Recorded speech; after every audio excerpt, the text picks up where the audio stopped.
Hello, good evening, and welcome everybody to the Lights Out F1 podcast. First time for 2020, and it's the pre-season show. We're going to talk about everything that's coming up and going on in the off-season. And it's a special episode. It's not just me and DrOrzy. We've brought Zen along tonight, so welcome along, gentlemen. How are you? G'day, Josh. I'm great.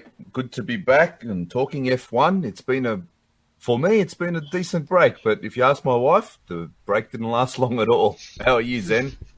Well, for me, it's been an anxious wait, I must say. Even though the regulations are staying the same, it's still always keen to get the season rolling. I'm pumped. That's right. Now, the biggest stuff we've probably seen lately is all the pre-season liveries being released. And the biggest thing I've noticed is that none of them have really changed. I don't know what you guys thought about that. Surprise, surprise. Yeah, well, that'll probably be the most of our podcast with the 5 lights on, 5 lights out section. But I thought maybe let's just start with a little bit of the older news, whereas most of the F1 fans are heard. I just wanted to get the take of you guys on the first light being Stroll buying a major share of Aston Martin. What do you guys think that means for Racing Point's future and Red Bull and the Valkyrie hypercar and all of that jazz? It's definitely big news, and Stroll's looks like Stroll's put his money where his mouth is, and it's going to make a big impact on the F1 scene as of next year. What it has in store for Red Bull and the Valkyrie, that's going to be interesting. I think they've come to a conclusion of some sorts, but I definitely like what Stroll's doing there. I didn't think that his foray into Racing Point, or Force India, should we say, back in the day, was something long term, but this definitely brings a hint that he's in for the long game. Yeah, Stroll. It does seem he's going to be in for a long time, but for me, it actually confirms the future of esports as a method to get into motorsport, because it just seems now the traditional way is you need money, and this is a huge reason why. Hang on, can you elaborate on that?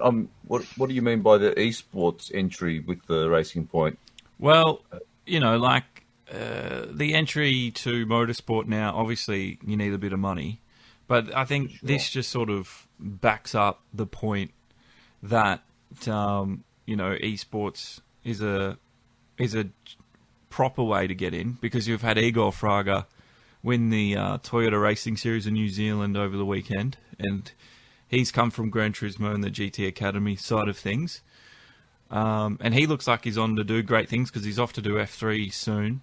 And then obviously, like with just the Stroll name, buying up Aston Martin, buying into Racing Point, buying the seat in F1, it just proves that the traditional method, being a gentleman driver, is no longer is just old news now. Because I just think we're seeing better talent, or equally as good talent, come through with no money and a easy way of entry into the sport, because esports is quite cheap. And then it just backs it up, because he's buying the team, he's buying Aston Martin, the engine supplier, things like that. That's, to me, it just backs up the rise of esports and the virtual entry into traditional motorsport. That's what I mean. Interesting take on it. I hadn't thought of it that way. Or yeah.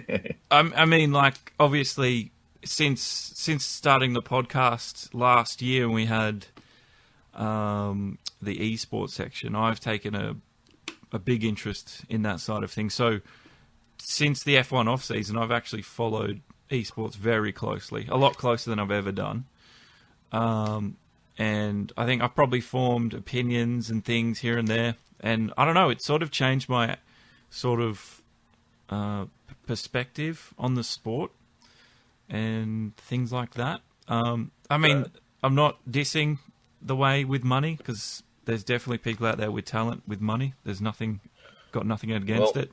But yeah, to me, it just this news sort of backs up that adage that money's not the only way in anymore, because, seeing such huge money thrown around, it wouldn't look good if esports didn't exist.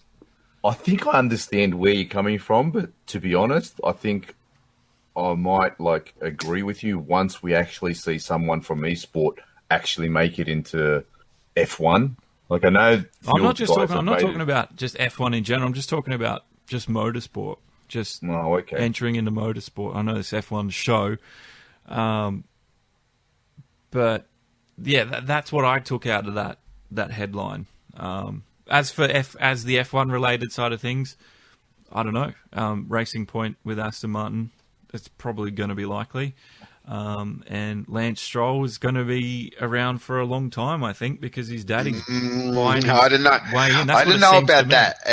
I got a take on that. I'll tell you a take. Number one, I'm glad that Stroll has done this thing with Aston Martin, and Aston Martin, let's call them a semi-manufacturer in F1 as of 2021, because the engine will be a Mercedes-Benz AMG. There is no doubt about that. There was, back in the day with Red Bull, Aston Martin considering building the engine, an F1 engine that they were going to use in the Red Bull, but that sort of never came to fruition. Though, mind you, I think that Aston Martin really did dig deep into that. But as of this stage, we know that it'll be a Mercedes-Benz in the back of that Aston Martin F1 car as of 2021. But nevertheless, I think it's a good thing. But here's my take on young Lance. Like I was saying to you before, the last 2 years, I saw Stroll's acquisition of Force India as a convenient. We all knew that Vijay Mali was in dire straits. Stroll jumps in at the right time with the right amount of money. We had that inkling that he was Stroll Jr. wasn't really in the running for another run at Williams. So we all sort of assumed that Daddy bought his son a racing seat. But now with the Aston Martin thing, things are getting serious. This is the real deal now. You know what I mean? I was saying before, it's an indication that he's in it for the long term. And now you can't sort of justify, even if it is your own son, if you don't have the best drivers that you can possibly get, especially when you take into consideration that Aston Martin will be represented as a manufacturer, even though, as I said, as a semi-manufacturer at this stage anyway. Yeah, I see that, but I still think that I have to just go with the theory that Lance is there to stay for a long time. It is his dad's team. His dad pretty much bought That's exactly what I think too, yeah. And because I know what you're saying with Aston Martin, but at the end of the day, right here, right now, Aston Martin really doesn't have much pull at all because Lawrence Stroll has the majority share with an option to even buy more. And I think this is the 7th or 9th time that Aston Martin have been saved from the brink of bankruptcy. Yeah, I didn't know that. I didn't know that. Yeah, they're not doing things very well there. So it is a bit surprising, though, because they do make very good cars. And they make James Bond cars, man. Yeah, and they're very well represented in the GT3 scene. So I agree with you. I read the same stuff as you, that this is not the first time that they've been bailed. But it does come as a bit of a surprise, I must agree. But let me point one thing out to you. Stroll is a very shrewd businessman. You don't make that kind of money from being a fool. And he would be a fool if he didn't get the best drivers that he possibly can at any given time. So in that sense, I think the clock is ticking for young Lance. He needs to get a move on in terms of matching his teammate Perez at the very least this season, if not beating him. Lance Stroll, by the way, won the Toyota Racing Series 1 year. Yeah, he does have. I did read that he has some reputable lower grade championships under his belt, which I must admit, I was surprised. No, it surprised me too when I started. Don't get me started there. I've had so many arguments and debates about that. But. Like, that connection is the connection I'm making on the esports side. I know we're not talking about it, but like Lance has won some, like you said, some reputable lower class category stuff, which again surprised me. But I think his dad buying up stuff has just cemented his position amongst F1 for a few more years 100%, yet. Yeah. No, I mean, Lance is not going anywhere in a hurry. And look, let's call a spade a spade. I mean, it's hard to find an actual full-blown Lance Stroll supporter. That's a given. But do they live in Canada? Surely. In that same breath, I'm going to be one of the first to say, I mean, I don't know if you'd call him a solid racer, but he's not the worst on the grid on race day where he's not trashing the car every other week. You know what I mean? Like he's freaking slow as. His qualifying's been the thing that's really hurt him. This is what I've always said about Lance. He's just not quick. You know what I mean? He just like he can race. He can drive the car. Yeah. He can finish a race. Yeah. But he's just not quick. And what happens now when one day let's assume, and this might not even happen. I mean, we've seen other teams come and go that Honda, let's say for one, they had a lot of backing and they still couldn't crack the championship until they actually sold the car to Braun. That's another story. But what would happen if Aston Martin in, say, only a handful of years managed and anything can happen with the new regulation changes next year. Let's not kid ourselves. But what would happen if Aston Martin started to become a threat to the established hierarchy? And Stroll's not cutting. But it's possible. I know, but and Stroll's not cutting the mustard. And let's assume that Perez is still in the team at this stage, and Perez is here battling for regular podiums. What do you do? Not as a father, but as a team principal of your own team. I think it's different because you're a dad. Mm-hmm. It surely must be different. I think 100% it's different if you or I or Helmut Marko was the team principal, but when it's his own son... Yeah, but you don't, like I said... If he puts the brakes on Perez, you know what I mean? He will. Yeah, but Perez is getting him the podiums, See, this is the thing. You can't make the sort of money that Stroll... And look, let's not kid ourselves. Stroll is a very rich man, and you don't become that rich from being a fool. Yeah, I get that, obviously. I mean, I never knew this, but he had a massive hand in Michael Kors jewelry. Apparently he was the one who brought that to where it is now, and then he sold out of it. I didn't know that. Anyway, yeah, I heard that too. Side info there, but I'm also more interested in what this acquisition of Aston Martin does with Red Bull, and as I said earlier, with the Valkyrie hypercar. That's going to. When are they starting the hypercars? In 2021, yeah? 2021. So what I read was that Red Bull still have the contract for the naming rights of Aston Martin. Well, it's on their back. It's on their ring this year. That's right, but that actually expires at the end of 2020, and that was actually the case when they first signed the deal. Nothing has changed in that regard. So that'll just mean that Red Bull will not continue that's naming right sponsorship deal, and it will now go to what we now know as Racing Point, and which will be future called Aston Martin F1 team.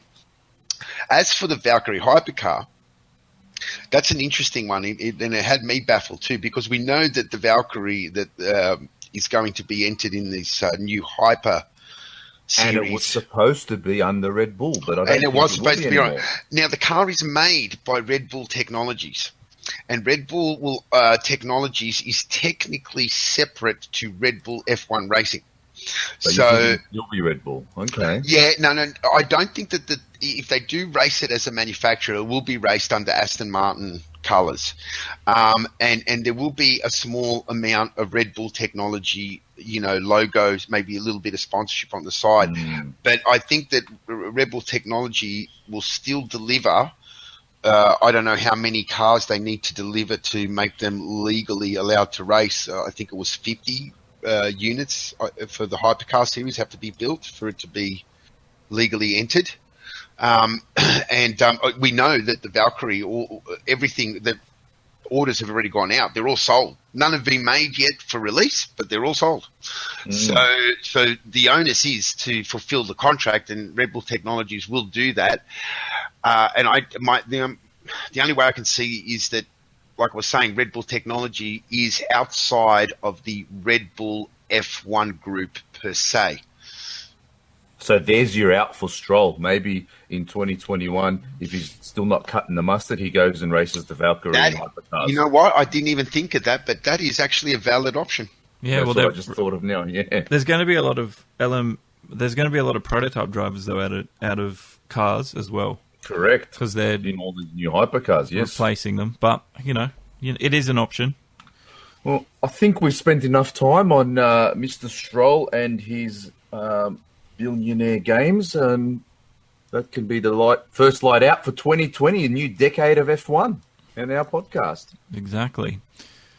Now, So, light 2, you've got down China being postponed and asking, is the inaugural Vietnam race next? And your thoughts? well, this is the next biggest story of the year, I suppose, to date so far, or over the off season, aside from all the terrible bushfires we've had to suffer through here in Australia. But this And coronavirus after out of China, and the race has consequently been postponed, rightly so, I think. I mean, now, as we know, Vietnam is a border to China, and I think you were telling me, Zen, that it's very close to Wuhan, actually. Yeah, and I've heard, here in Australia, when things were getting really heated about 2 weeks ago, that there was, just before Australia put the ban on Chinese travel from mainland China into Australia, people were going through any bordering country and then catching a plane to Australia, and Vietnam was one of those countries. So it is a concern. It is a major concern because, this thing doesn't look like it's going to... I agree with a few of our boys from the FNL1 group that it's probably going to get worse before it gets any better. I'm very surprised, actually, that Vietnam hasn't been more on the talking points of Formula One chatter about, is it safe to go ahead or not? And there's a part of me that thinks because it's the first race and all the time and effort and money has gone into it, I tend to agree. Are they trying to sweep it under the blanket and just hope that it'll burn up, or what? I don't know what the play is here. It'll probably be a similar thing to what WRC did at the end of last year with the Australia round. They waited to the frickin' last minute to sort of make a call. So that's probably what F1 are trying to do at the moment. Wasn't the best thing for WRC, but because obviously everyone got here to Australia and was like, this was just stupid. Why was this, there was a big hoo-ha about it. But yeah, it could blow up in their face here if F1 don't do something or say something soon. Yeah. Well, I think it's too soon now, Josh. I mean, I'm just looking at the schedule here, and the Vietnam race is scheduled for April the 3rd weekend. So it was scheduled for right after China, wasn't it? It was Bahrain, Vietnam, then China, and Netherlands. Yeah, but you got to remember, like logistics, people, all that sort of stuff is planned ahead of time. The sooner you know about it, stuff would already be going there. it'd be very close to being sent over there. That's what I mean. Like these things need at least I'd say 2 months. Yeah. 2 months is probably cutting it close. To be like, honest. and that's the minimum. This is why I'm bringing it up, because look at that. Look at the schedule right there. China has been postponed, but yet Vietnam is actually scheduled before China. Yep. And there is nowhere near as much talk as I think there should be about should Vietnam go ahead. Well, like you said, the inaugural race for them, and we know Vietnam is not a rich country, so and it would have costed them a mint to set that track up, and then on top of that, the circuit fees that they have to pay Formula One management, or Liberty as it is known now. This could ruin them if they don't get this race underway, and China having a permanent racetrack. It is definitely in their capability to postpone the race and to have the race ready to go at a later date. But the Vietnam race being a street circuit, that is very, very hard to do. Can you imagine the absolute head fuck that postponing this China race has caused Formula One and Liberty? Oh, 100%. But, we're going to talk about Imola. I think Imola could be a lifesaver. The thing is that the Formula One, they've said we're postponing China. If that's the case, then there's nothing Imola can do, because we've still got to have 21 races this year. Too many. Too many. It's too many. 22? It's too many. What are we on now? Whatever it is, sorry, it's we're too up many. to 22. Yeah, with China. Yeah, we got 22 races, yes. Too many. Right, so Too many. I like F1, but it's far too many. Yeah, we're going up to 25, Josh. That's what the word is. I might have to don't know. But nevertheless, the teams have signed as part of their Concord agreement that they will be racing a championship that has to stretch over 22 rounds. And, you know, you need unanimous decision to change that in any shape or form. And it's not as easy as you think because, you know, we know how stubborn one team can be, you know. So postponing it is a logical solution. But they need to really go out of there because I can't even see a slot where you can put China That's in. what I wanted. They would have to go back to maybe after Italy, maybe on slotted in before Singapore, so that you kind of having it like that's the only way. Weekend. Well, that's right. But then you would end up with China, Singapore, Japan all in a row. No, it goes Italy, Singapore, Russia for some reason, and then Russia. The way they do this calendar just really baffles me sometimes, man. You know how he's talking? I'm going to just go on a tangent. You know how you're saying they want to go to 25 races? Yeah. Didn't they cut the pre-season testing this year to 6 days to save money? Mm-hmm. So how are we going to save money if we have more races? No.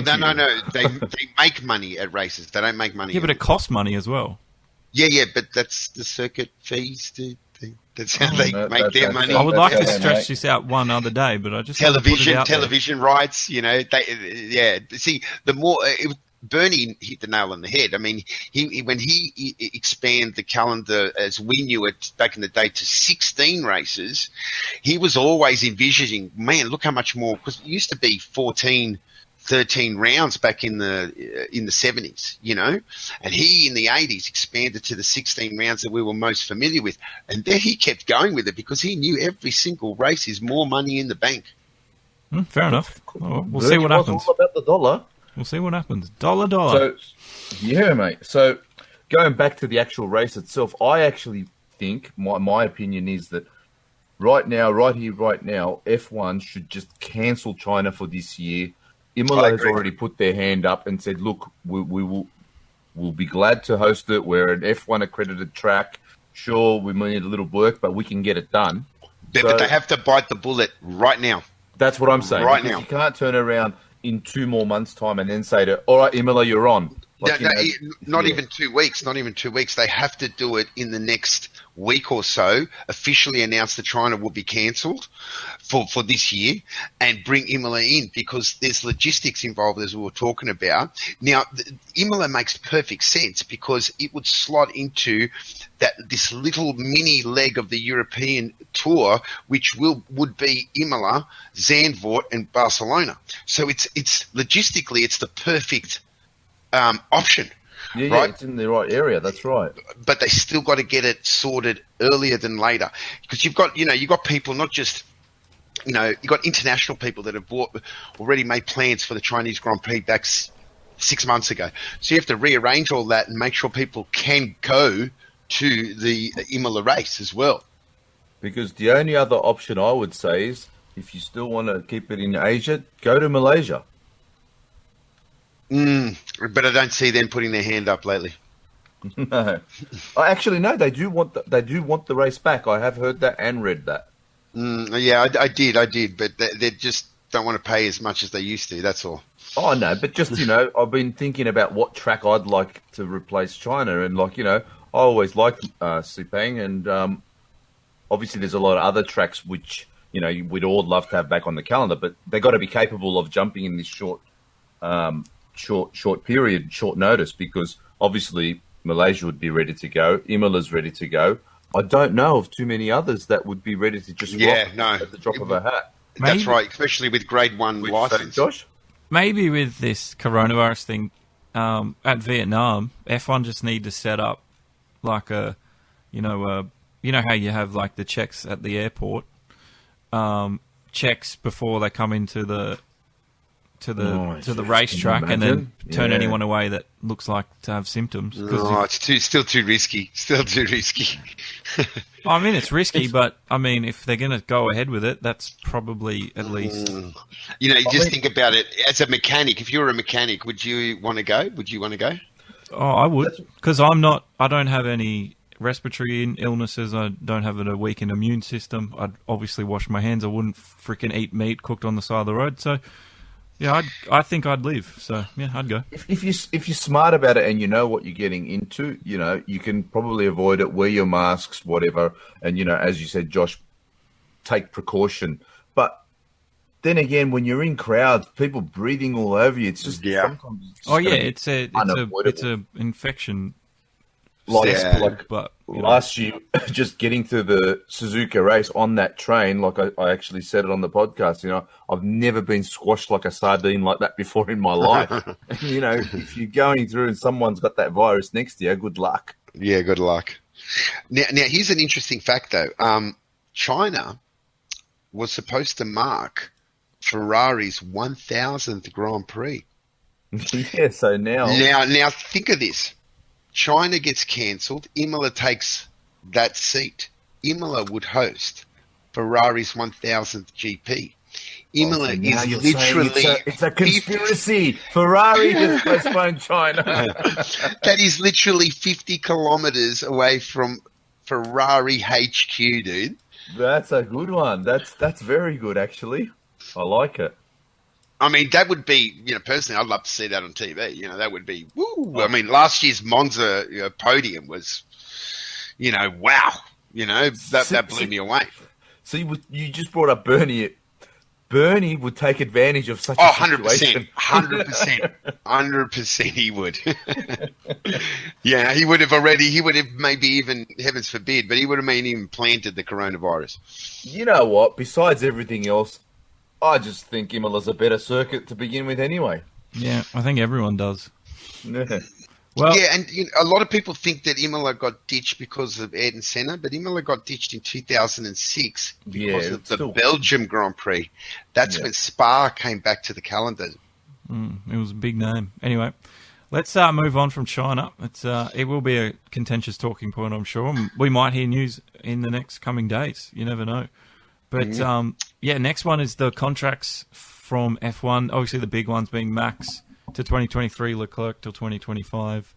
And there's some big names off contract at the end of 2020, I think.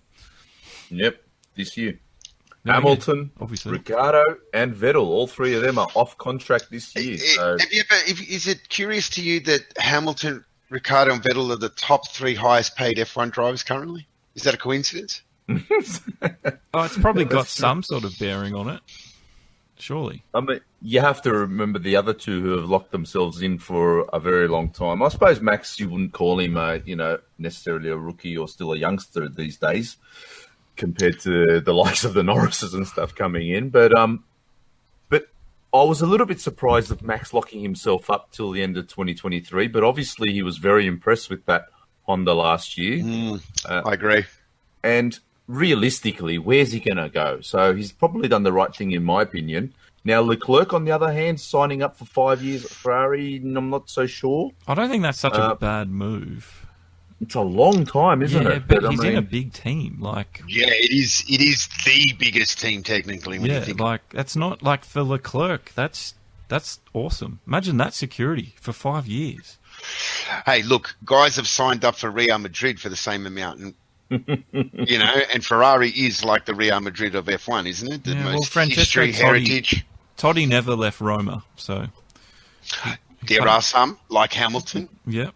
But now, then these rumours of Hamilton, going to the red team as well. I think that's just over the break. I don't know if it's just media trying to beat it up exactly. Yeah, clickbait bullshit. That's just Reddit going in hyperdrive. People getting excited. It just never went away. Like he's not going to Ferrari. People. I feel like it happens every year. Every time his contract's sort of up, everyone gets excited and goes, "Oh, he could be in red next year or in the next 2 years." Oh well, look, he's very comfortable where he is in Mercedes, and that car is probably his best bet of matching. Schumacher's 7 world championships. Is it just not smart businessmanship? Even if he started the rumor himself, he's obviously negotiating contracts with Mercedes 100%, right now. 100%. I mean, he gets on the radio. He's getting paid $1 gazillion as it is, but a few more gazillion doesn't hurt, right? That's right. And I mean, we know he gets on the radio and about his tyres, which seem to be fantastic condition. So I wouldn't put it past him. Yeah, No, exactly. He's and not like, dumb. if you were Hamilton, would you want to leave the team that you know so well? 100%. Yeah, you're right. You know, and it is his team. You know, it is his team. Yes. Yeah, 100%. this hybrid era Mercedes is definitely Hamilton's team for sure. Now, the other two, on the other hand, especially our boy Ricardo, I'm very worried for where he's going to land at the end of this year. Like, I'm starting to get the nerves. Like, he's kind of like Alonso'd himself by going to Renault. A little bit in no man's land. Could we see him back at Red Bull? I can't see him back at Red Bull now that Max has locked himself for so long. I can't see him back 100%, play second fiddle to Max. I honestly can't. It's either going to be... It'll either be a Mercedes seat with Bottas going or a Ferrari seat with Vettel going. I agree. Something like that If happens. Vettel goes, that's the only solution I can see. Ricardo going to... I reckon if Vettel has a bad year this year, he's gone. I think so too. I think he'll retire. Yeah. If he has a good year and he can sort of... Like, he doesn't have the same sort of year he had in 2019, he'll stay. But if he has another bad year, I think he'll end it. Once again, the persistent rumours over the last month was that Vettel will be at Red Bull in 2021. Now, no freaking way. Now that Max locked in till 2023, I would actually love to see that. Oh, it'd be great drama. It'd be awesome, but and then that'll open up that seat for our boy Dan, which will be perfect. Yeah. I think something will happen for Ricardo. It'll be either Bottas or Vettel leaving. I hope so, because I'm getting a bit nervous for the old boy, and especially I don't think the Renault sort of gamble has paid off. We'll see what happens this year. We got to also remember that the gamble was not for 2019 and 2020, though he did anticipate being a little bit further up the grid than he was, especially last year. But the gamble is for 2021. Now, he only did sign for 2 years, and knowing that he'll have to re-sign to get that 2021 seat. So the way I see it is he's done a smart move where he's put his foot in the water to feel the temperature, and if he doesn't like what he sees after 2 years, he can just catch you Monday. Yeah. Right? So as much as he is, I agree with Oz that he is sort of, I like that term, Alonso'd himself, but he still has a way out if an avenue presents itself. That's the only issue. That way out, he needs that door to open. That's true. Like we said, like if Vettel has a good year this year, and let's say he wins the championship, he ain't going nowhere next year.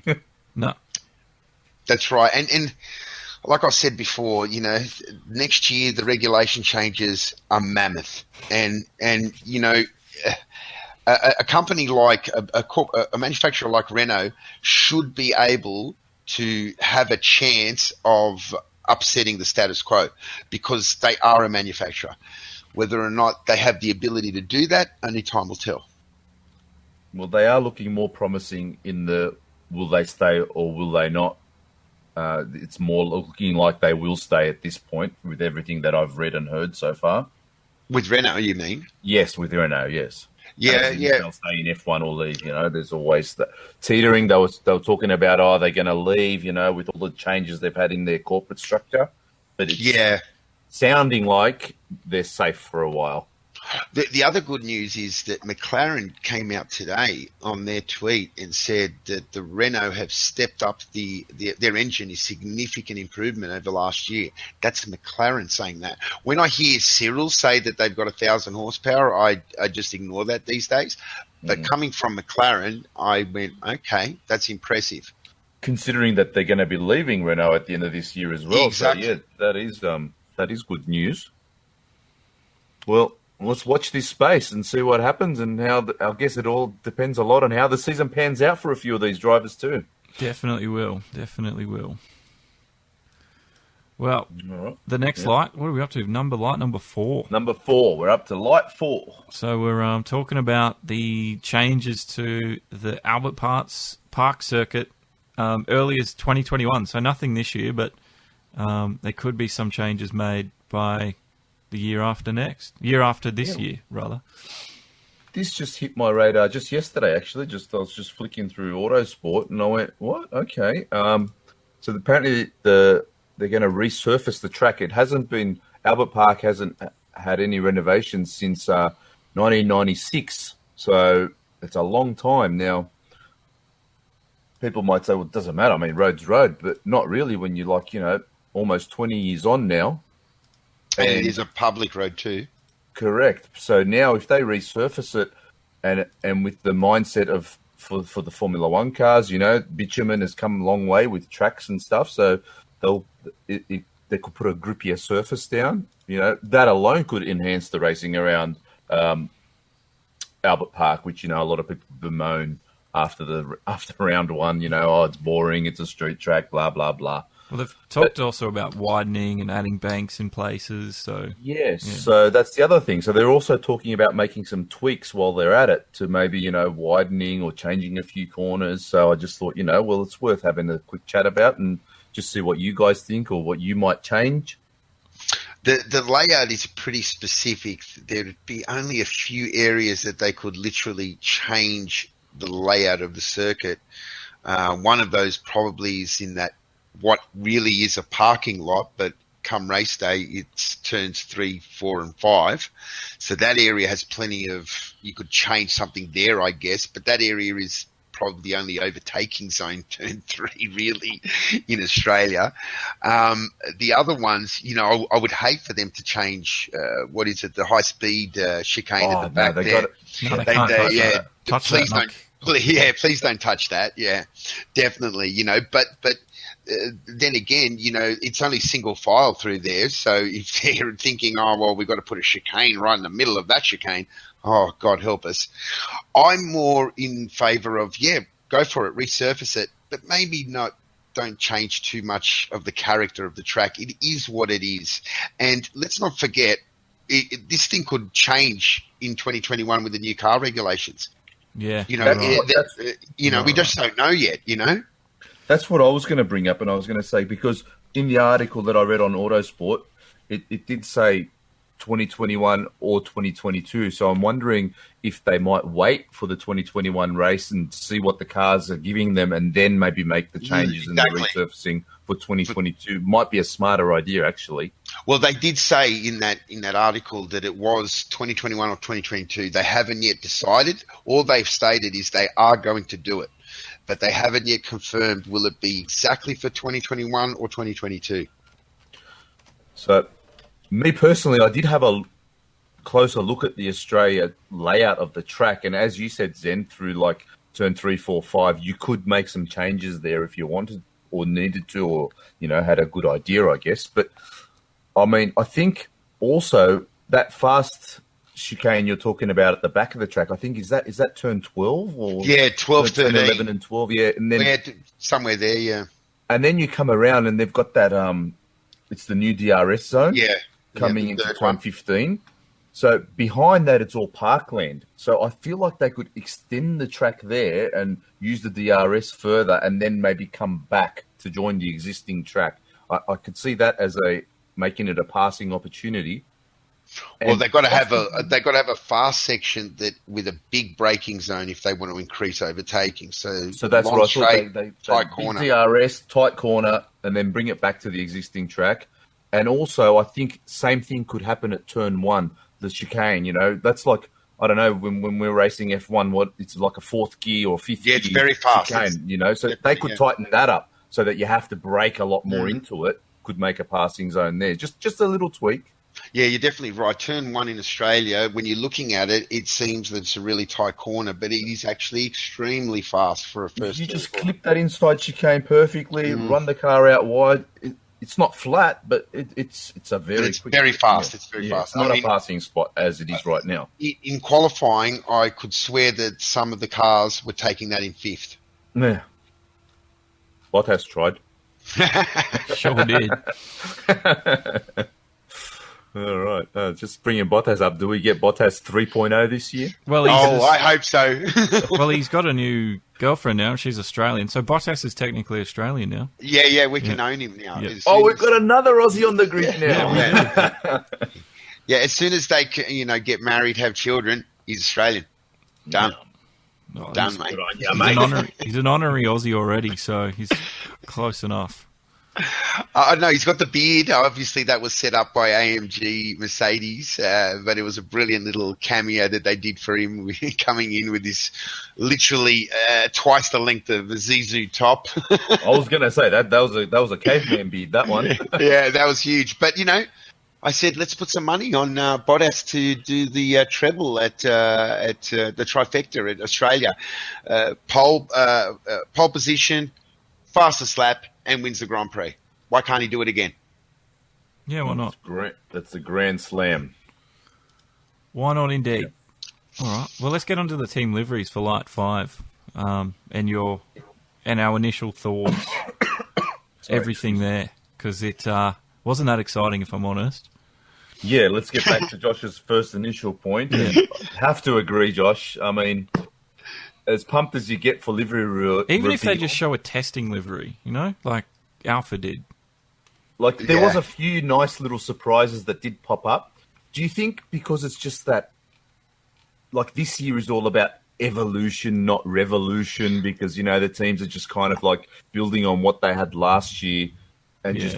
It's kind of all the eggs are in the 2021 basket. Do you think that had a lot to do with that? That's definitely part of it. And I think a big part of it. 2021 is going to be a lot more exciting, but it's just like it's the first bit of F1 we get for the year, the first time we see the cars, and I was not excited at all because I knew nothing much was changing, and I thought at least we'd get something different to look at, but I guess I was wrong. Well, you got to look at it like this. You got to look at it like this. Who has changed their sponsorship? Only Haas, because they don't have Rich Energy anymore. Yeah. So it was only logical and for Racing them to... Point don't have Sport Pesa anymore. But they're still sponsored by BWT, which is that's their main sponsor now. Main sponsor. That's where they get their main colour from, not from Sport Pesa. You know? Yeah, I know the colours are linked to sponsors, but just... I don't know. I think Williams done a great job with the Rocket. They've done did you like it? I was going to ask you that. So I didn't mind that. Well, I don't mind it either because the car I use in GT Sport has the red, white, and blue concept. So it's the same concept here, just different ratios of the colours. Did you guys see the meme about the Colgate? Is it Colgate or Signal or something? Yeah, no. It actually looked exactly like the box. Oh, it did. But then, did you see the meme with the Racing Point boys in their race suits, and they linked it to the pink Power Ranger? Oh, okay. Oh, that's a good one. But I have to say, personally, I think this year's Williams does look better. I don't know, kind of looks racier than last year's car.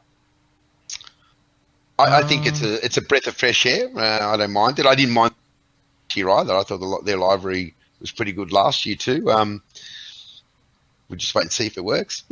I keep saying it. I just wish Force India, Racing Point, Aston Martin, whatever the hell they're bloody called, I wish they would just go back to their original Force India pink. Like, it's a subtle change that they've had the last few years with this, but the original pink that Force India had, I really like that one better.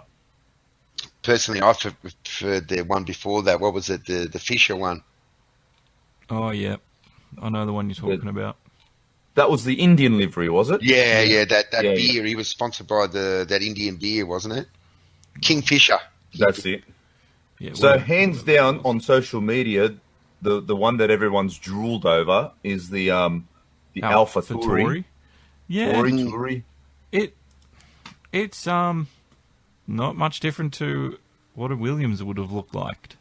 Exactly. I think it's very black and white. Yeah, monochromatic's a good word. Yeah, monochromatic's I think is good. But the way they've put it on the car in terms of where they placed these two colours does look very good. Yeah, no, I think they've done a good job. And then the meme they had, because it's the AT-01, they had the AT fighters from Star Wars. And then, yeah, I don't know if you guys saw that one, Yeah, I did. That was a nice touch. I like that one. I like that. I don't know if I'm on my own here, but I have to say, at first glance, when I saw it for the very first time, for me, it just reminded me of the BAR. And then, BAR. Really? BAR Honda, because they had the like cream, black and red. they were Later, kind of after the white. Lucky Stripes. That's right. And then Jacques Villeneuve, like that. Just, I don't know. That was the initial thought I had, but then I look at the car and I like it too, and I like how they've got that bull in the infinity sign. Like I think subtle. I think it's come up really good. I hate the name. I mean, this is the podcast. What are we going to call Alpha? Which Alpha are you talking about? Yeah, that's true. And it's annoying too because I only just got Toro Rosso. I only just made the connection to Red Bull last year. I want to know because it's Italian for Red Bull, but Toro. Yes, that's right. I only just made that connection last year. Oh, it took me forever. Toro Rosso, is bull red. Yeah, and then they made Alpha Tori, and I'm like, it's not fun for me anymore. Like it was not. But I want to put a wager on. How do you reckon round 4 or round 5 will Crofty finally get the names right for these new teams? Round 10. I say end of year, he'll still be getting it wrong. Yeah, I don't. I won't even put a wager on for a round. And how do you pronounce that? One's Alpha and one's Alpha Touré. How do you pronounce that Touré's? Am I pronouncing it correctly? Touré or Touré or? I'd say Tori. I actually heard something, but I don't want to. No, I don't want to say it for sure because I think I heard someone say it's an Alpha Tuari. Tuari. Or isn't it Italian? Yes. Yeah, definitely. Yes, definitely. Yeah. Do you know what? I was thinking about this today as I was working and thinking of our podcasts coming up, and every week we're going to have Alpha, and I think I've settled on. I'm going to call one the Red Bull Junior team, the other one the Ferrari Junior team. Well, I was just going to call one At and the other one Alpha. Oh, jeez. It's just or forget the first names. We'll just call it Tori. How do you say it again? Tori. I'm just going to say I'm going to call it Tori. All right, Tori. Yep. And Romeo. That's it. AT and AR. It's Alpha, and then just Team Tori. So to be safe, I just always call the Alpha Romeo a Romeo now. Just the Romeo's overtaken the Tori. Yeah, that's not going to catch on. For all you guys listening to us having this little brainstorming session here, let us know if you've got a better solution for us to call each team. Because I know Crofty's definitely going to say the Alpha has overtaken the Alpha Touré. Oh, my God. So, I mean, I don't know what Formula One was thinking when they approved that name. They weren't thinking? I don't think they had much say in it. It's a legitimate name as far as they're concerned, and it is what it is. Spelled differently as well, too. What about the McLaren livery, guys? I mean, I know it's still very similar to last year's, but I actually thought the whole car looked better than last year, like in what I saw from the pictures. For me, I know, I've always got a soft spot for McLaren, and it just looks tighter all up. Oh, definitely it's tighter. So they've changed. It just because they've painted the halo orange.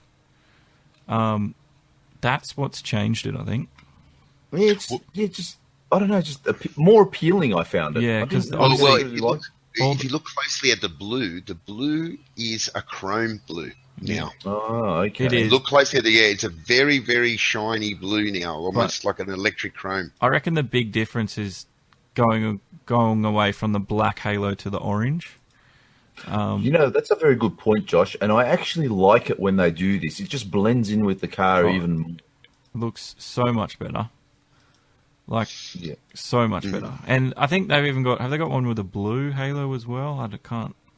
No, the blue used to be up on the shark fin, but now they've definitely got more blue down underneath the side pod or up to the side pod on the bottom section where it meets the floor, and that's where you can see the curve, because that's another thing that we'll get into maybe next time when we do the testing. But they've gone with a very, very tight body line, McLaren. Yeah. Like that Concept Zero that a lot of teams have been back. back, yeah, and that hurt him back in the Honda days in terms of, being able to run the engine at max because it would overheat. But nevertheless, you can now see that prominent floor, which is black, and then the blue blends across the side pod and down and then sort of disappears when you look at it from a certain angle. But when you're looking at it side on, it's a straight line. Mm-hmm. Oh, yes. It's Yeah, right. no, I can see what you look, because I've actually got a comparison of last year's to this year's, and I love the blue. Blue, that McLaren. It's the halo, I think, that's done the huge difference overall. I think that's just changed out of- it. Sorry. Yeah, I just think the halo has been the big, because it's orange now. It makes it just condenses the look of it. It just looks faster. I don't know. Yeah, it just looks more sleek, you know, and I think like last year when the cars have that, when it blends in, I just like it better. The halo, as you're saying, and I think was it Mercedes? They had that red halo when they had that tribute to Nicky, yeah, when they did that for, I can't remember which race it was, but I actually liked that too when they did that. It was something different, and it didn't necessarily blend in, but it was there for a purpose, and I didn't mind that livery that they had. Well, they kept the red star, and everyone seemed to have forgotten that they never got rid of it on social media. That's right. Like, I'm nothing against keeping the red star. I think it's a great little tribute, but everyone seems to have forgotten it never left. Anyway, that's just my little rant. So we kind of went on the tangent straight to Mercedes there. What did you guys think of it? I thought it was pretty... I actually think last year's car looked better than this year's I think car. it's pretty obvious what I thought of it. I posted I even lost followers on my Facebook page. I actually think that last year's car looked better. Well, Hamilton did tweet about it. He deleted it, and then he even tweeted a few days ago, everyone worked so hard on the car. I'm like, they made you tweet that bullshit, didn't they, Hamilton? Like, it was so obviously manufactured, because it wasn't a genuine tweet from him. It's just Germans being Germans, I guess. Mm-hmm. Well, they've got that new sponsor, so they had to somehow bring, I forgot the Epson. What is that new sponsor? Ineos. I don't know what they do. Ineos, yeah, I'm not sure what they, but part of their logo is the red color. So they've suddenly put the insides of the front wing end plates red. Only the insides, not the outsides, right? Red, and then the next touch of red is on the air scoop, and there's no doubt in my mind that that's a tribute to Niki Lauda. And the inside of the rear wing end flaps as well. Yeah, end flaps as well, So they're giving just enough to their new sponsor. And let me tell you, when you look at it at side view, you can't see those inside. You can only see the cap on the scoop, which is, again, a nice little touch to Niki Lauda. Yeah. Well, last year they had like a faint aqua lines, the Petronas colours going through the car, which they've got rid of this year, and I actually liked that last year. Anyway, I wasn't that impressed with the Merc this year. No, and they've sort of gone away from sort of the I don't know, what would you call it, the gradient with the green and the silver, and it's all sort of just monotone, blocky. You're right. Blocky colours. Monotone. Yeah, it's I don't know, it's just boring old Mercedes, but they're not going to be boring on track, that's for sure. 100%. Well, the other team that's never boring, never fast, but never boring, Ferrari. No, our mates at Haas. I mean, they obviously had to go through a livery change, and now they've given us an old but new livery. Well, is that Haas 101 livery? Pretty much. It's isn't it? Rehashed. It's been redone, and it actually looks good. It's like Steiner said, for fuck's sake, now we've got to start from scratch all over again. And pretty much they have. I mean, white and red it just works. It just does, eh? And it looks good. It looks fast, don't you think? Yeah. And hopefully it goes as fast as it looks. And you'll be able to tell that it's the Haas as well, because, I don't know, it'll just stand out. And then the Williams, I don't know, you'll be able to tell those cars apart. It's sponsored by Haas too, that Haas car. It certainly is. They sponsor themselves. Yeah. And it's got the peak on the back wing there. Yeah, that's a lot more prominent this year too. Yeah. So now we've got quite a few white cars on the grid. Now we've got the AT. We've got the Williams, which is predominantly white still. Now we've got the Haas. I guess Mercedes kind of looks white, but it's not really. It's silver.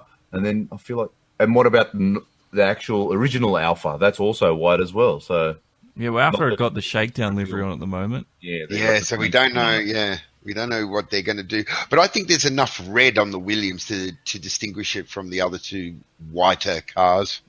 Plus, you got the blue. Yeah. I mean, what can we say about Ferrari? It was just same. Same.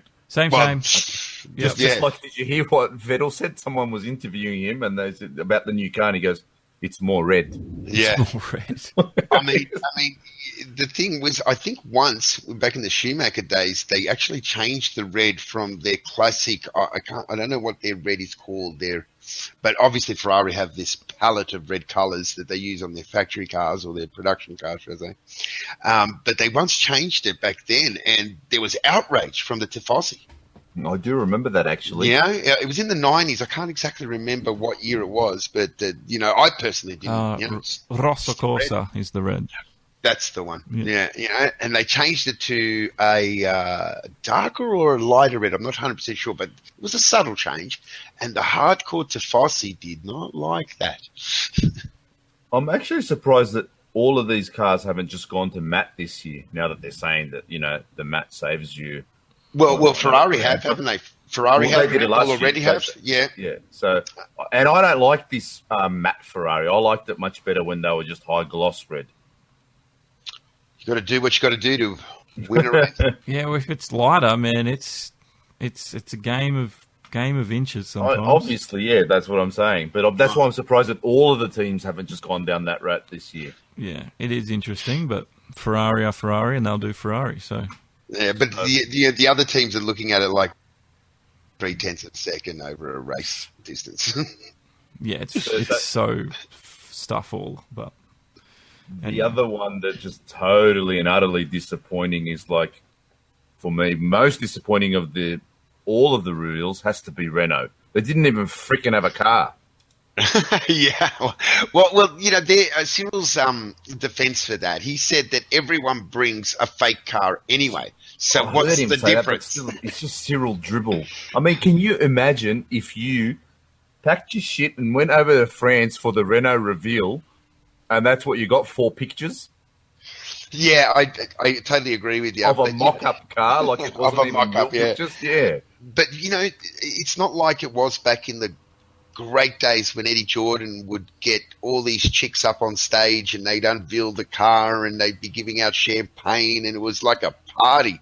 Those days are gone. Now it's very corporate. Have you noticed that? Over the last 10 years, very, very corporate. 100%. But at the same time, it was an event, right? So why have an event to show a couple of pictures? You may as well have just had no event and say, come to the first day of testing, guys. You'll see our car there. We'll have the reveal there. So is that the colour they showed, the colour they're going to use, or? No, they will. Is that just a mock-up? Their test livery. That I think they did the similar thing last year as well. Right. And it won't be much different, though. And then the actual race car will have a lot more yellow on it already, according to Cyril. Oh, yellow. Right, okay. So it's more yellow. It's not going to be a black Renault, no. Oh, the black Renault looks freaking sick. I actually think it would be good if they did that, yeah. Yeah, it would be good. But the one that they showed, the recent, did you see the front nose that they have? That's the full race livery that they're going to be in. That's identical to what testing. Yeah, but no, it wasn't the black. It came up today. Someone was on the tweet. They showed, because Renault have actually copied Mercedes-Benz nose this year. But it was yellow. It was just like it was last year. Same colour. Same layout. Actually, you said nose, and just touching on a little bit of tech speak. I mean, we can do more of that when we do our testing podcast. But a lot of the teams have gone Ferrari wing this year. That spun me out. I really thought that they were going to ditch that and go back to what Red Bull and Mercedes have been doing, and they stuck with it. And that is a big surprise for me. A lot of the teams have copied, including Red Bull.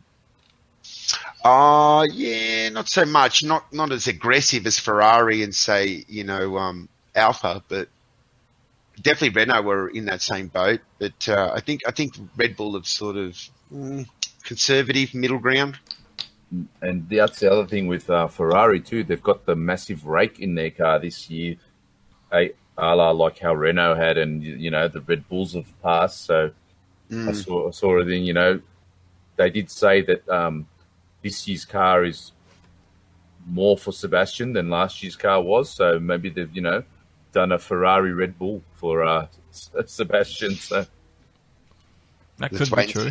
That could be true. Well, yeah, the big rake is definitely visible in the reveal photos.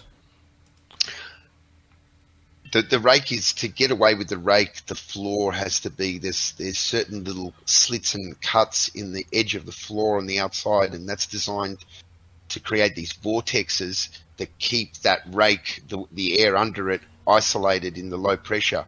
And if you haven't mastered that, then you can't run a lot of rake. So I figure the teams have now clued onto what Newey was doing all along, but surprisingly, Mercs still have the lowest rake. No, like Josh says, mate, they're just German and they just do it their German way. They'll do it, yeah, exactly. Like nothing's broken there, so why fix it? Same. That's it. Same. Rinse, repeat. Yep. And it'll probably work out again for them. You never know. You never know, yeah. Although Germans being Germans and being good at being good, they apparently they've sorted out their engine too, so they're expecting, I think I heard, by Canada to have their engine fully wound up, and they've said that they've got a significant gain. So I think they will be back at being the best engine on the grid by Canada, listening to what they had to say. Do you reckon that they've actually gained horsepower, or is it, in fact, their ability to run the motor at full power? Yeah. Because last year they had problems at altitude and problems with overheating on certain tracks. That was heating was a big one. And do you know that what interesting fact about that too is that they haven't introduced more cooling into the car and opened up bigger ducts and so forth. They've just worked out how to make the engine run hotter. Maybe, but don't forget. But don't forget what you see now in testing. They're testing in Barcelona during the winter, so you will see more cutouts and slots come to Australia. So I know what you're saying. I was very intrigued with that, and they don't usually come out and say things like this. Like they don't do the Cyril Abitbol dribble. Got 1,000 horsepower. You know what I mean? These are Germans, and they're always they're always saying, oh, geez, it's going to be hard to beat Ferrari this weekend, and then they just lap them. So for them to come out and say, by Canada, we will be running at full power and we have a significant gain, it kind of makes me take note. Yeah, well, look, that's all good and proper if the other guys don't have a significant gain come Australia. Yeah, so we'll have to wait and see. This is what I love about this time of the year. It's all, ifs and buts, and Ferrari is going to come out and they're going to win testing, and then Mercedes is going to come and win Australia. Now, did you hear the audio of all the engine fire-ups a couple of weeks back when they I think McLaren were one of the first to release their engine getting fired over, and I must say that Renault did sound very, very crispy, man. It sounded very nice. It sounded better than the Ferrari and the Mercedes engine. Oh, interesting. No, I did not hear that. I haven't heard any of them, to be honest. No. Yeah, they had them, I think about 2 weeks ago on Twitter. They were releasing little snippets, 15-second, little audio clips. It's not just audio, a bit of video there of them, not revealing too much of the car, but, firing it up for the first time. And I don't know if it was the room that McLaren had the car in.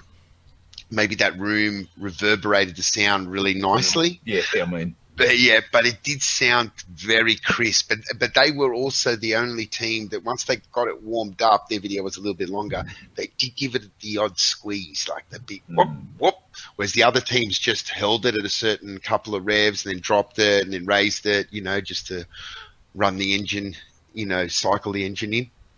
Careful, now you're going to get all the, the V12 dinosaurs coming on to us and say, they don't sound like the old V10s and the V12s. No. But just I know it's not part of the thing, but the rumors about the V2 strokes. We could hear if they go two-stroke, there's no reason why they can't rev to 25,000 RPM. Yeah, they could be beasting, but that's another podcast topic. Definitely, we need to discuss that in the future. So you're not wrong there. And speaking of noises, and I don't know if you guys are hearing it, but we're in a massive storm here, so it's just thundering away. So if that's coming through, apologies, I can't do anything about that. No, just don't wash away. Yeah, it's massive. No, so. we can't hear anything. Anyway, that's our lights out. So, yeah, guys, now we're ready for testing. Does that kick off tomorrow?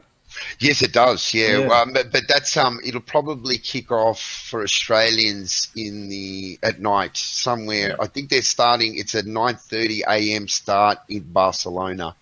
So that is. Is it on? Is it on Fox this year? No.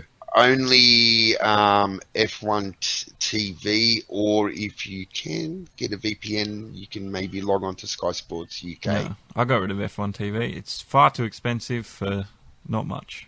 And I'm with you there. I did the same, Josh. Yeah. And but Sky have got the rights to it. So that's what I mean. Like Sky got the rights to the testing. That's why I was like, surely so I don't it might be on understand Fox. why Fox or KO wouldn't have it. Yeah. Even if it's delayed, I'd just like to see a bit of it. Yeah, you never know that Fox might do a highlight package that a week before. They're not going to do it during the testing because they don't have the absolute rights, but they might throw some highlights of it a week before the Australian GP. Yeah, for this year I've gone.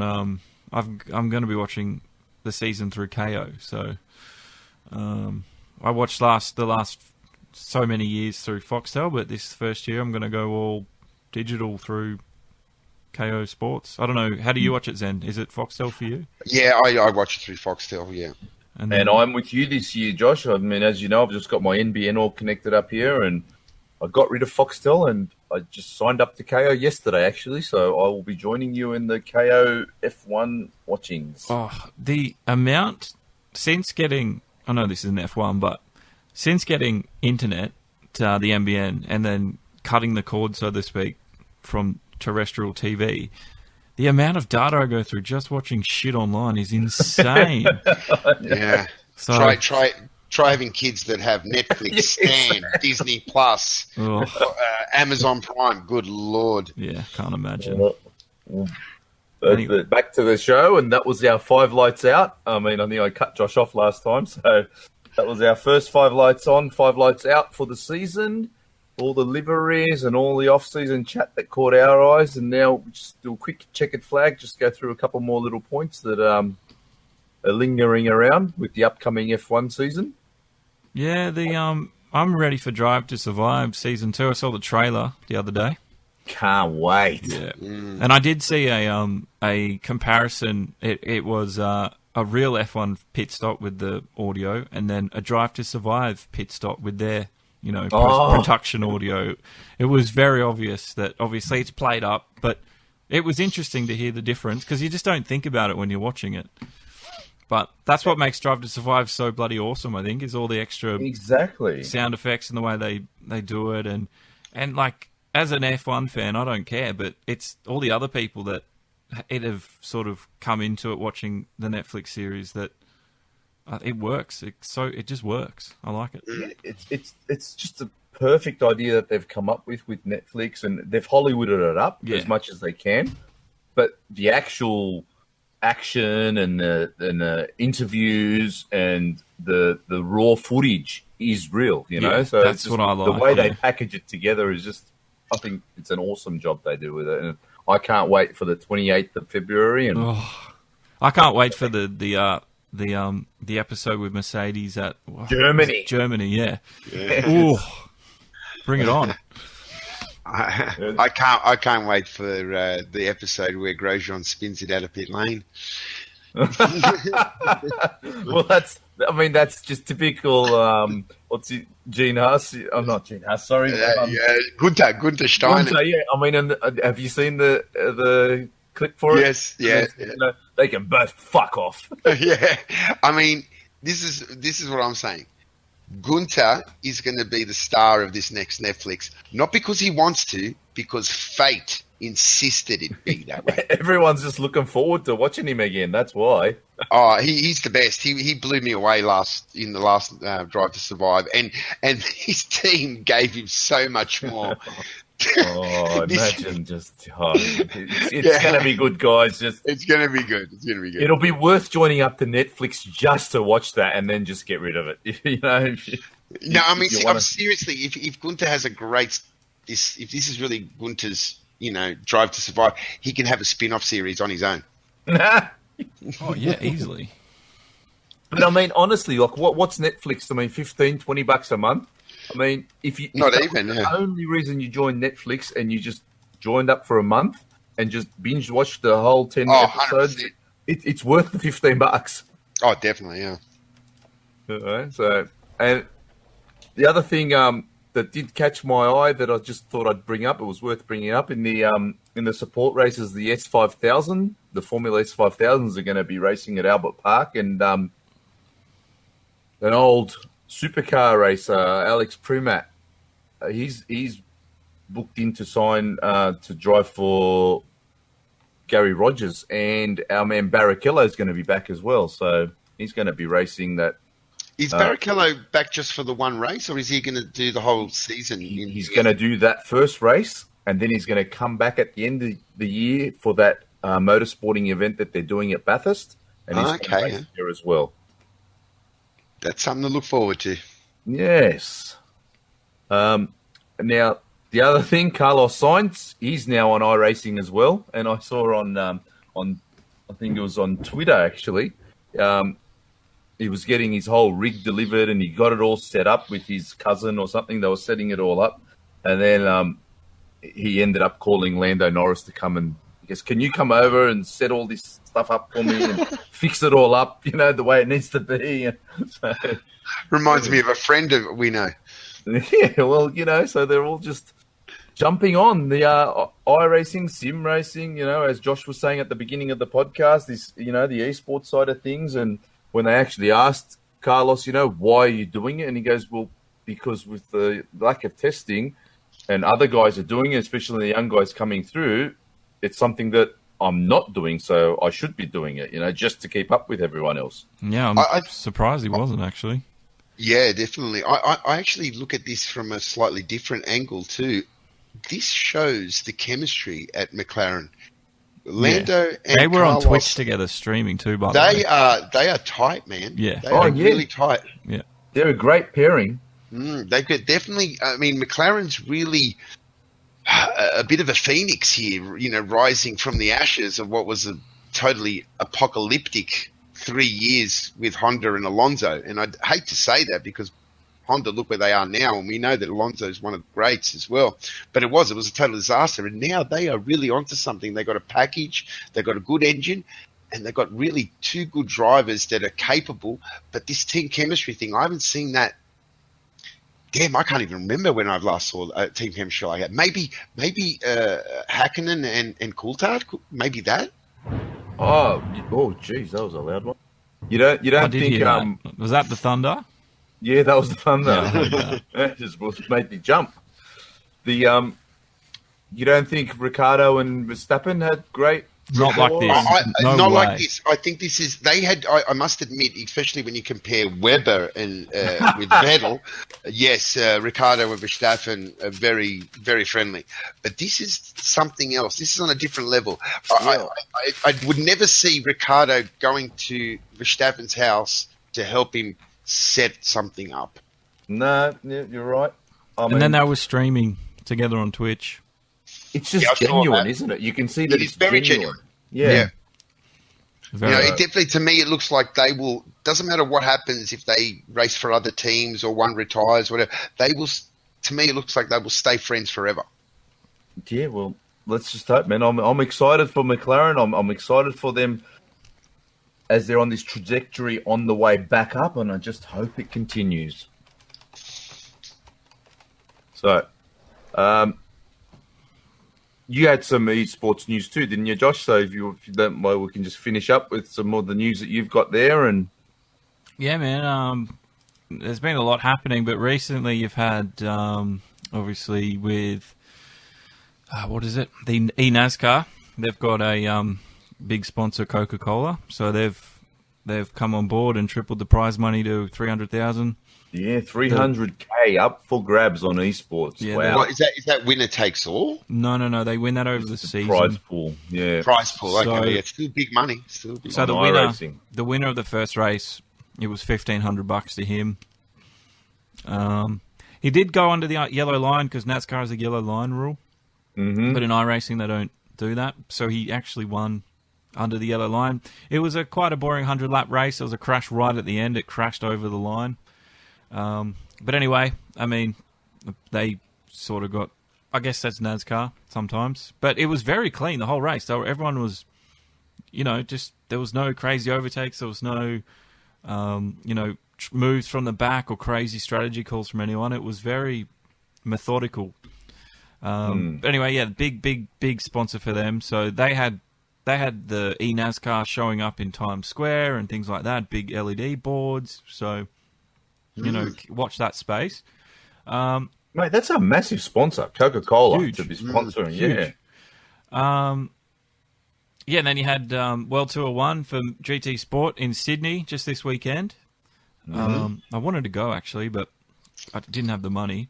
So BMW won the manufacturers, and then we had, I think we had 2 Australians in the Nations Cup final on Sunday, and Nick McCosey. He's come a long way. Early on, he wasn't podium finishing anything, but he was on top to sort of, he was a favourite to win, but it was a strategy call from the Japanese boy Miyazono, who pitted lap 1 to get rid of the hards, and then he did 2 stints on the softs, caught Nick at the end, and they were separated by just 3 100ths of a second at the line. It was a crazy race.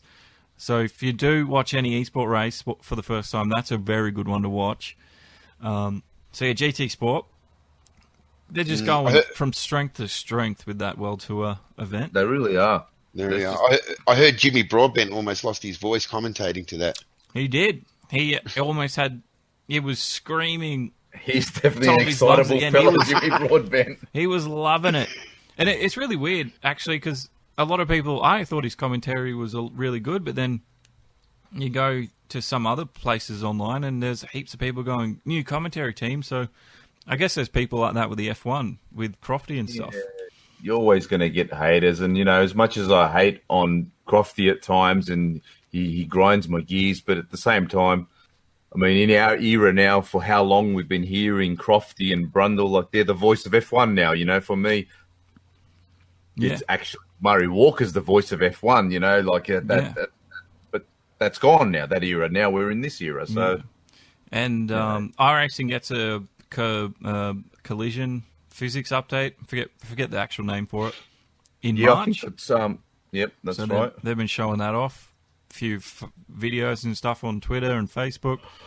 R Factors had a big update. That's about where we sit at the moment. There's Le Mans Esports Series going on, so the boys are starting to qualify for that. The racing room stuff starting to boot up again with the GT Masters. There's a few things going on, so lots of news to come in the next couple of months. And the other one, which we just I forgot to mention before, was Montoya winning the the Miami's fastest gamer. Yeah, that was huge. He was up against people half his age, little youngsters. He's 44 years old, and he said at the end of that race, and it's a pity there was no footage of it really. No footage. He said at the end of that race that he didn't think he was fast enough.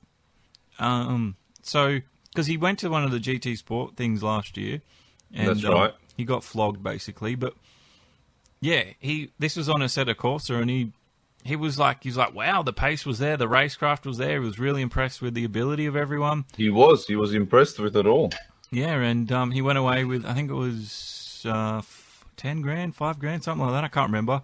I think it was $4,000 US. Yeah, that's right. With someone like his stature, doing this and then endorsing, and then he actually saw the as you said, the great racecraft and everything. It just goes that one step further to legitimizing the esports. You know what I mean? Yeah, just a little step. I did a video on it on my channel. I don't know if you saw it or not, but I said exactly that, and then I had someone tell me that, because what I said was it legitimizes it amongst the esport sim racer fans, and then probably, you know, traditional motorsport fans that are looking in to sim racing, because, you know, it's sort of, if you see someone like Montoya backing up at sim racing, then surely if you've been on the fence a little bit, you'll sort of go, oh yeah, I'll take a look. Well, I think we're definitely, like what you were saying at the start of the podcast, we're in the middle of a transition. Yeah. Right now, we're in the middle of it. You know? Igor Fraga, like I said, he's gone on to win the Toyota Racing Series, and we've had Stroll win that, Lando Norris win that, there's a few other guys. Well, if you look back at the 2015 Bathurst 12-hour, there was 3 drivers, but the 2 Japanese drivers, and one of them was the guy that was driving that last stint, went on to win the Bathurst 12-hour. Those guys were 2 of the guys that got promoted from the GT Academy. Right. Yeah, exactly. So, yeah, there's more and more. It's becoming frighteningly common now, actually. When you've got a guy here like Montoya, who's won Monaco, he's won the Indy 500, you know, he's won Indy Championships, and then, you know, he comes and does e-racing, and he says, wow, you know, the racecraft was there, the pace was there. He said, you know, he was actually so tense, like when he got out of the rig after it, and he said the concentration was amazing. Like, so when you got a guy like that legitimizing it, you have to stand up and take note. Yeah, you have to. It's 100%. It's a big backing for sim racing. That's what I was saying. And then what I was saying, you know, if you're a traditional motorsport fan looking in, it legitimizes it. I had someone say, no, it doesn't. It only legitimizes it amongst sim racers, not motorsport fans. And then he did mention money, because he goes, that's where the money is with sim racers. I don't agree with that at all, because obviously we need the sponsors.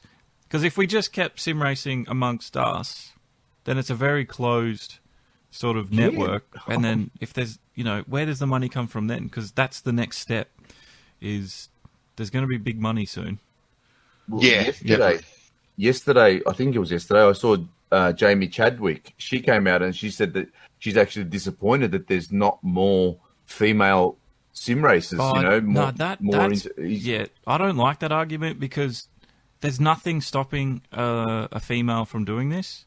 But it's not the argument. She was just making an observation. Yeah, well, that must say that a lot of females just don't like to race. And that's right. Yeah. And this is why. And yet here we are pushing for women to get into Formula One. We've got the women's Formula. There was this bloody blow up on Twitter. There was this new Twitter account called F1 for Women or something, and it was just, it's toxic. That's why. So I'm not getting into the debate of it, but as I was saying to you, I know you're not. But like, she was just making an observation, and this is the crux of it here. So if girls aren't interested in, you know, just sim racing at home, how are more women than that going to ever be going go-karting and actual car racing, you know, which is 10 times harder than to actually do it in your own bedroom, so to speak. Yeah. I blame the Kardashians for that. Maybe. Right. I mean, Fordzilla, Team Fordzilla, that's the Ford's esports team. I don't know, like Renault is Team Vitality, if you didn't know. But yeah, Team Fordzilla, they've signed a trans driver, but that's, you know, a guy transitioning to a female. Oh, okay. So to me, it's not the same thing. But no, definitely not the same thing. I mean, on Twitter, I do follow 2 or 3 or 4 now, because another one followed me on Instagram. Female sport drivers, but yeah, there's just not a lot of them out there, and I just guess that's because it's not an interest. To be honest, you know, Formula One's not unique in this. You know, we have here in Australia the women's soccer team, the Matildas, who compete at a very high level at the World Cups and stuff, and they've qualified now for the Olympics as well, and for their World Cup, I'm sorry. Yeah. But yet, where are all the women coming to watch these girls? they're just not coming to watch the games either. Then it means there's no money involved. And then flow-on effect. Yeah. They don't have the money. Yeah, That's right. And it is what it is in my the way I see it. And Formula One's no exception to this. Yeah, I've got no qualms with women in motorsport, but I don't know. Maybe it has to start at the grassroots. Oh, I would love to see a woman in F1. I would love to see that. And even if she was coming last, I'd still would be a fan. Going right, I would love it. If we had the Danica Patrick of Formula One, exactly, it'll still be interesting and it'll still be good. And that one female in Formula One will definitely bring a whole new set of eyes to the sport. 100%. Just like Drive to Survive has. Yeah, that's right. I mean, even us as the hardcore F1 fans, we'd be paying attention to her, no matter if she was as slow as Kubica was last year. We'd be still watching her going, oh man, she's in there, she's qualifying, she's racing. Actually, I would have much preferred a female running around at the back of the field instead of Kubica. I wasn't going to say that. I'm glad you did. Yeah, that was a bit of a waste of space, wasn't it? Yeah, definitely. But quickly, just on the Montoya thing, from a different angle, I was really happy to see an old bastard kicking some young that's right ass there, man. It gave me inspiration that we can still sim race with some of these 21, 22, 24-year-olds. There's a few oldies that are amongst the GT sport guys as well in their 30s, mid-30s. So you're definitely not out of it. No, it gave me a lot of hope. And that's our segue into the new FNL1 esports server, which we have up and running for ACC, Assetto Competizione, Assetto Corsa Competizioni, so which is GT3 racing. So for all you guys out there, if you want to have a dabble, if you want to come and race with us, we're going to be starting events on Sundays at 6 p.m. We'll be done and dusted by 8 p.m. That's Sydney time. So, and if you want to complain that we're not focused on F1, there is still the F1 broadcasts and stuff happening. But if you want to get up us for that, blame the F1 and Codemasters for not doing a better job. Yeah, we've moved on from Codemasters, unfortunately. So I don't know what everyone else thinks, but it's just not realistic enough. I mean, we still have it. It is still broadcast on Friday nights. Yeah, but it's still good. It's still very good racing. But for the hardcore, the setups, the physics, I guess, just the little things, the way ERS is implemented, it's not 1-to-1. We're just expanding, broadening our horizons. We still have our Formula One broadcast on Friday nights. Now, what we're adding to the roster is on Sundays, 6 p.m. We're going to be doing some Assetto Corsa Competizione racing. So anyone and everyone is welcome. Just jump into the FNL1 Esports Facebook page. You can find us through Demo 1 Garage Facebook page. You can jump on our Discord server. I've always got the links at the bottom of the podcast. So just click in, don't be shy, and come and have a run with us. Damn straight. 100%. More the merrier. Mm-hmm. Well, I think that's and the first season that we're doing, the first little thing, we're just doing some standard one-make cars, making it very simple. So even if people don't have a high skill level, still jump in. We're all learning. That's it. Yeah. Exactly right. And there is still room in F1 on the PS4. That too, yes. Yeah. You never know. Which I have been enjoying commentating with you this season. Yeah, that's been really good, actually. I've actually been enjoying commentating more than I've been enjoying racing last season. Well, so you can see why it's sort of a addictive side of even. Yeah, you sort of think, oh, the guy commentating doesn't get to race, but I get to watch everything that happens, and that's right, with no pressure. No pressure. Look out, Sky! We bring you our own Josh and Zen. You never know the YouTube bloody F1 that the amount of leagues out there. It's kept a lot of people entertained in the off season, no matter where you're watching from. So you never know; it could overtake Sky one day. We'll give it our best shot. Damn straight. Why not? Well, guys, that wraps up our first episode for 2020. Actually, episode number 26 of Lights Out F1 podcast. So I'll have to say thank you, boys. And you got to hit like, share, subscribe, donate, bloody all that good stuff. Yeah, we're pretty hopeless at promoting ourselves through the podcast. So, Lights at F1 on Facebook, FNL and Esports on Facebook, FNL and Esports.com, and then I'm at Demo One Garage with the broadcasting side. So it's all there. But yeah, Lights at F1, episode 26. Done. And we'll be back at you after testing in 2 weeks, and we'll wrap up all the testing with the lead up into Melbourne. So till then, push it to the limit and keep it on track. And race hard and on the edge. And I don't know if you've got one, Zen, but give it a crack. Oh, well, I'll catch you next time, my friends. I like it. That's it. Good night, all. Good night.